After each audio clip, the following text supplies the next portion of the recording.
Labas rytas, labą dieną. Atsikėlėm Florencijai ir keliaujam į savo šiandien pasiimtą turą su Vespa. Bus degustacija, bus kažkas dar ten. Pamatysim užmiesčio, Toskanos, vienu žodžiu, regiono, visus vynogynus turbūt ir panašiai. Nes, kaip suprantu, išveš mus iš miesto ir važiuosim užmiestį kaimukais. Tai dar gal ir smagiau. O tada dar vakare kažkiek bus laiko po Florenciją paslampinėt gal. Įsiregistravom jau į turą. Labai gidas fainas toks prie Bayerio. Klausė, ar važiavęs su Vespa. Sakau, su motociklu, kai aš važiuoju. Sako, gerai, tai reiškia mokėsi. Bet sakė, reiks vis tiek įrodyti, dar pravažiuoti visiems duoda tipo paratuką, parodyti, kad tikrai moki. Dar kavos atsigeriam, Vitulika sakė, nueikit būtinai ir varom. Pajudam, jau dabar kažkur mus paims veš.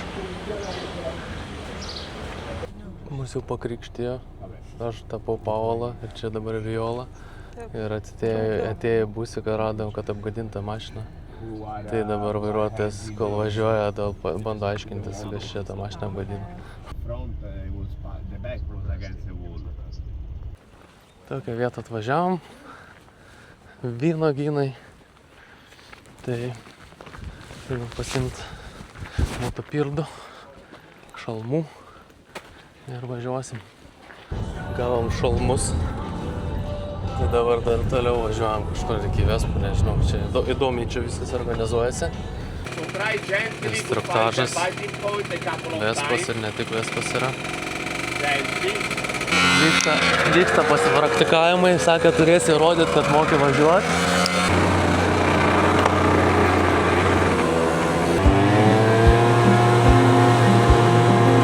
Daug biškį posūkius padarysiu.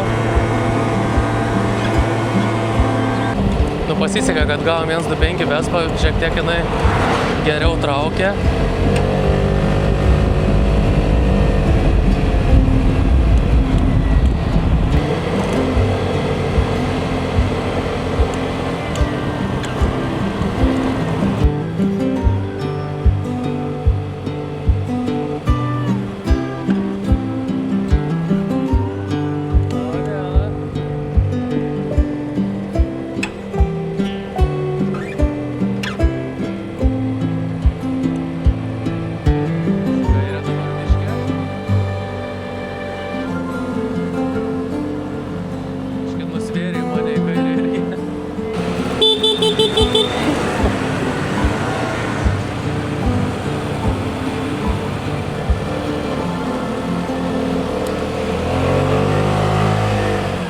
Pirmas sustojimas.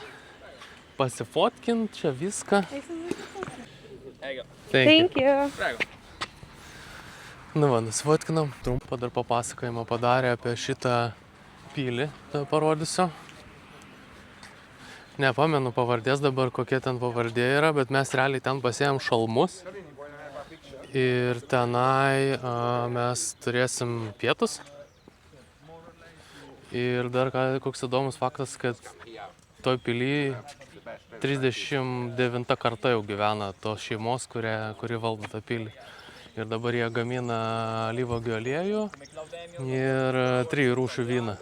Tai mes viską gausim šiandien paragauti. The road is a little bit bumpy.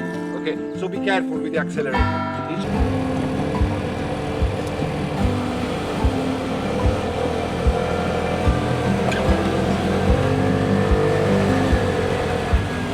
Kalnuota. Kalniukai. Čia šitas kelias turbūt. Čia šaknis medžių.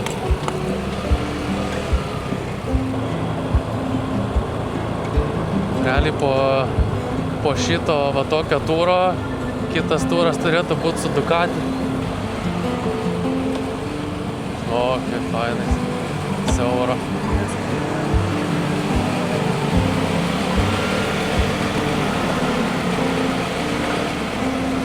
Koks fainas posūkis. O, wow.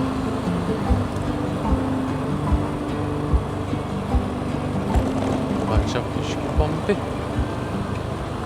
Antras sustojimas. prie vynogių. Vynogynas kažką sakė mum papasakos. Va, kiek hebros mūsų susirinkė. Skiem 9 kubikų ir su 125 kubiku. Davė 125 kubikus, nežinau, kas dviese važiuoja, man atrodo, visiems. So guys, Tai welcome to Fezzana. smagiau traukė.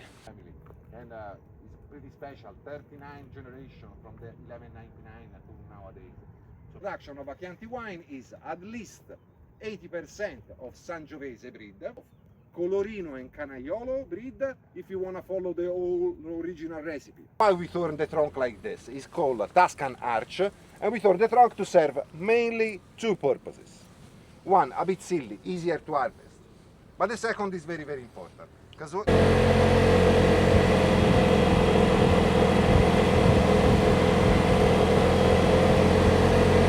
Velniškas greitis čia. 40.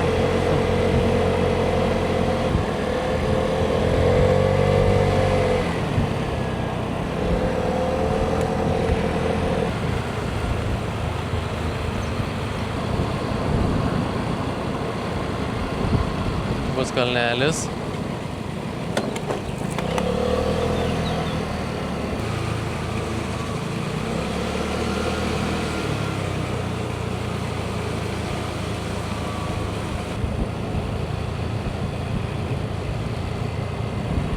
Sustojom prie prestižinio vynogyno, tai papasakojo, kad vienas butelis kainuoja 108 eurų, New York'e 1650 dolerių. Tai prestižinis, 40 metų jau kaip ekologiškas.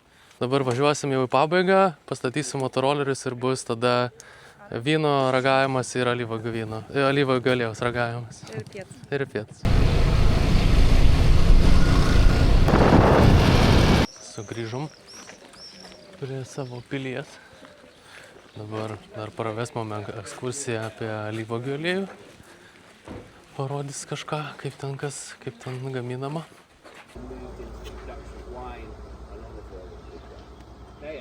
Dabar mus nuves iki Rūsių.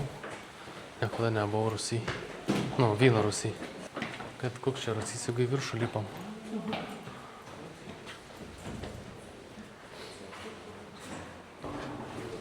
O, vynelio.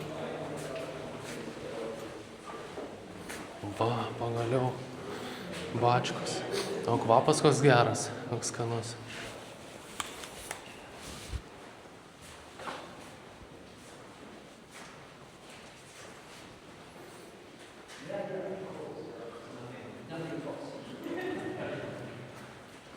Itališko ąžuolo bačkos yra ilgamžiškesnės.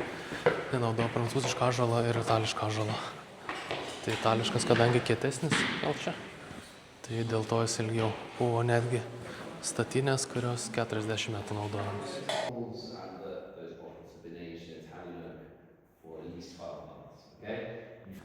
Pasiklausėme apie alyvuogių aliejaus gamybą, kaip ką reikia daryti. Tai šiaip alyvuogių aliejus, sako, sunkiai sugenda, bet geriausia suvartot per pirmus 2 metus nuo pagaminimo, nes jis tada nepraranda tų gerųjų savybių maistingųjų. Tai va taip, atsiradom pilies kieme. Kaip mūsų Eurovizijos atstovas pamyžom ir dabar atvykstam jau į salę Donelė.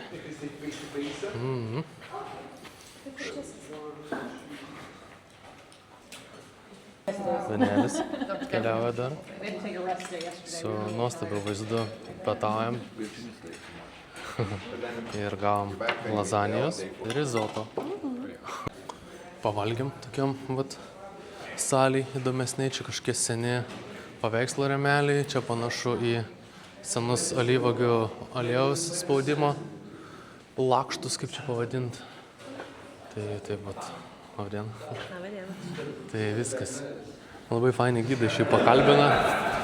Pakalbam, pasako, influencer. Sakau, jo, bandau būti influenceris. Tai parodžiu kanalą, pažvengia iš manęs. Ir viskas. They were merchant, banker, and then a politician for the Medici family. ambassador for them in many countries.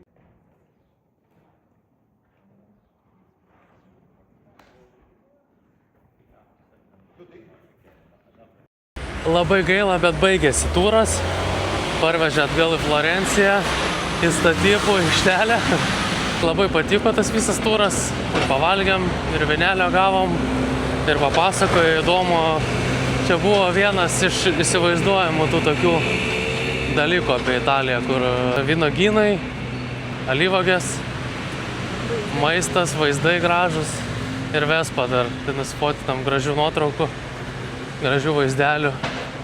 Tai rekomenduočiau, jeigu būsit būtinai ir galit vairuoti tokią transporto priemonę, nes šiaip tai jie duoda pasibandyti ir jeigu įsitikina, kad tu sugebėsi, tada leidžia važiuoti. Jeigu nesugebėsi, tai tada važiuoji kaip keleivis tiesiog.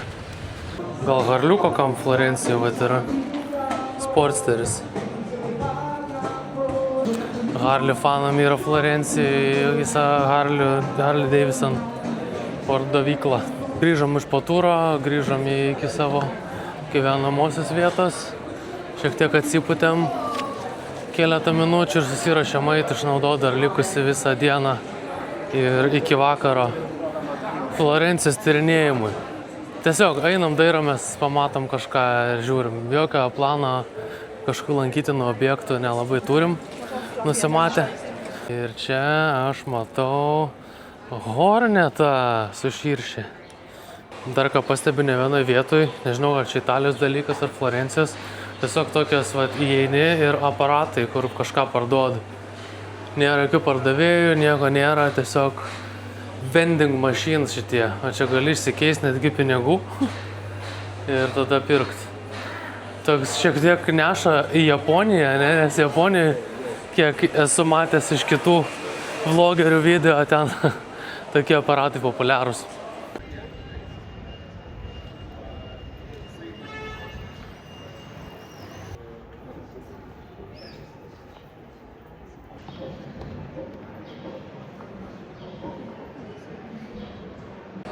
Daranti įspūdį katedra, sakyčiau. Neišeina per kamerą perteikti to, bet pakankamai įspūdingai atrodo. Remontai, renovacijos.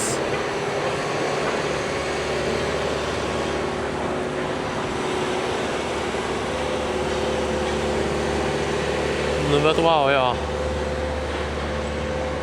Įspūdinga. Jau čia kaip Ramūnas iš legendinės laidos Kitas. Tik tai kalbu. Nėra kitų žodžių sugalvoti.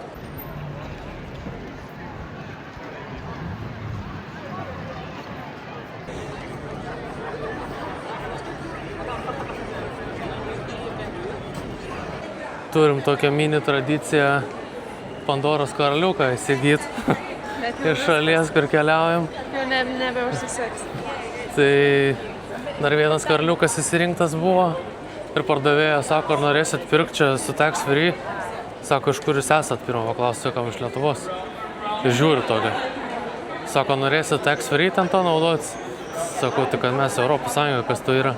Ai, sako, aš taip blogai geografija man. Nu, labą dieną, galvoju, tai itin blogai tada.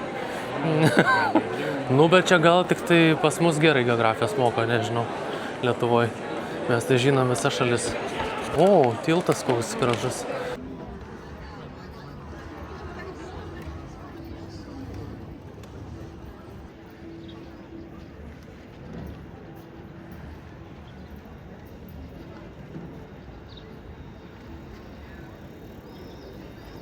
Atkeliavom iki dar vieno žymesnio objekto, Ponte Vecchio, ar kažkaip tai vadinas, nemoku ištart gal. Tai ir namukai gražus, ir upė. Ir šiaip iš pradžio atėjom, taip, sakau, o koks gražus tiltas, einam pažiūrėti tą tiltą. Ir po to eisim atgal. Apsisuku, žiūriu, šitas, kur kaip ir turistų irgi vienas iš lankytinų objektų. Kažkaip dar toks jausmas, kad, nežinau, žmonių pakenčiamas kiekis, kur atrodo jau kaip ir gal sezonas, nežinau, bet kažkaip pakenčiama tikrai. Nėra, kad erzintų, ar gal jau laikas toks, aš nežinau. Gal mes kitaip nusiteikę po to Vespų. Nežinau.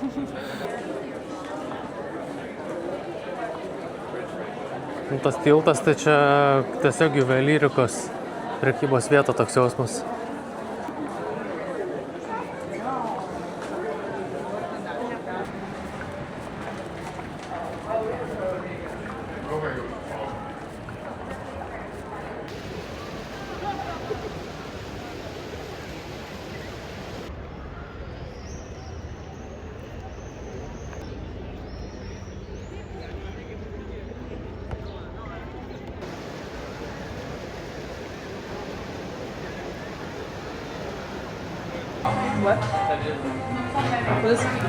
Tėvime tokią vietelę kokteiliukų pagert, atsigaivinti šiek tiek. Tai pavaikščiam po tos pagrindinius kažkokius tokius lygių dalykus. Jau kuprinė priekį, kad nieks nieko nenuvoktų. Atsidavė į galvą tas kokteilis, Hugo, klausyk. Tai bandysime ieškoti, kur pavalgyti dar prieš saulėlydį. Tikslas atvažiavus į Italiją buvo pavalgyti ledų, kurių nevalgiam, nes valgiam San Marine. Lazanė šiandien valgyta, pica pačią pirmą vakarą valgyta, makaronai. Tai makaronų dabar radom vietą, tokia visai faina, valgysim makaronų ir tiramisu. Daug švieselių, daug lempučių, vynas. Prašom pabarstyti man. Pasakyk, kada sustojom. Mane carbonara, nustavę su burrata. Gal kaip tikėjausi? Tiramisu desertukas. Pavalgiam. Sotus dabar jau, tai liko paskutinis šios dienos užsiėmimas, tai pastebėti saulėlydį. Einam šiek tiek, kaip ir rekomenduoja visiems turistam anksčiau, kad rast vietos, kur ten prisiglausti.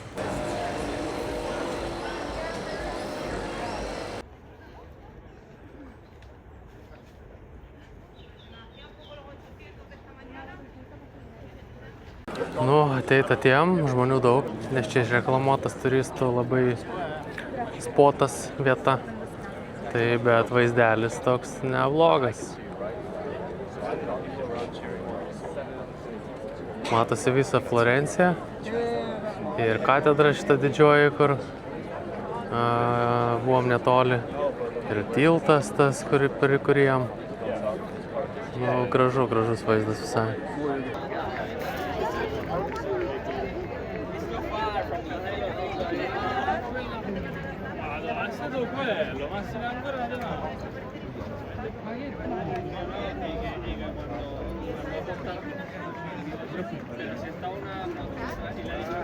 Gražus saulėlydis, tik tai, kad žmonių irgi labai gražiai daug.